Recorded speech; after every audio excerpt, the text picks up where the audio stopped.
ឥឡូវយើងបន្តមកដល់ទំព័រទី21 talking point ចំណុចពិភាក្សា complete the survey and then compare with a partner បំពេញការស្ទាបស្ទង់មតិបន្តមកទៀតប្រៀបធៀបជាមួយនឹងដៃគូរបស់អ្នកលើកឡើងមកពាក្យថា survey នេះយើងបកថាការស្ទាបស្ទង់មតិសំណួរទី1 when do you listen to music តើអ្នកស្ដាប់តន្ត្រីនៅពេលណាអញ្ចឹងអ្នកនរគ្នាត្រូវជ្រើសរើសឧទាហរណ៍ដូចជាទី1 first thing in the morning when you get up គឺស្ដាប់ដំបូងគេនៅពេលដែលអ្នកក្រោកពីគេង when I am studying នៅពេលដែលខ្ញុំកំពុងរៀន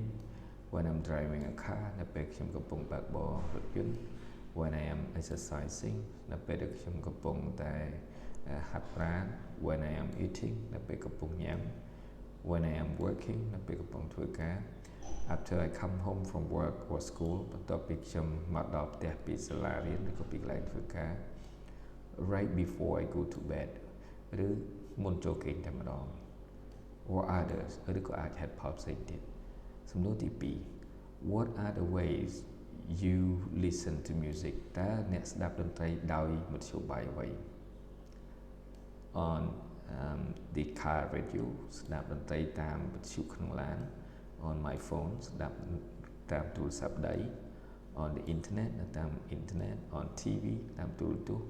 on CDs តាម CD or others ឬក៏តាមមធ្យោបាយផ្សេង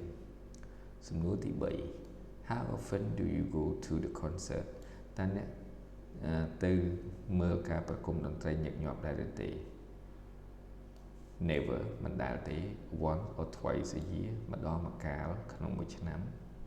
ម្ដងឬពីរដងក្នុងមួយឆ្នាំបាទសំទោស very often យ៉ាងញឹកញាប់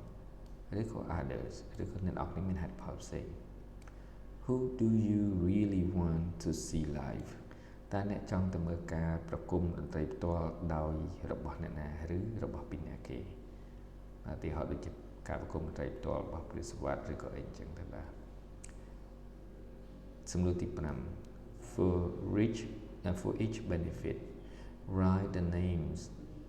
of a singer musician or group you know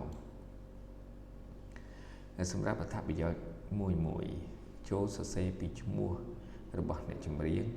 តន្ត្រីករឬក៏ក្រុមតន្ត្រីដែលអ្នកបានស្គាល់ឧទាហរណ៍តែក្រុមណាដែល make me happy ក្រុមណាដែលធ្វើឲ្យយើងរីករាយ help me relax ជួយឲ្យយើងសម្រាក help me study ជួយឲ្យយើងរៀនបានល្អ help me exercise ក្រុមតន្ត្រីជួយឲ្យយើងហាត់ប្រាណ and help me sleep ហើយនឹងជួយឲ្យយើងគេងបាទអរគុណ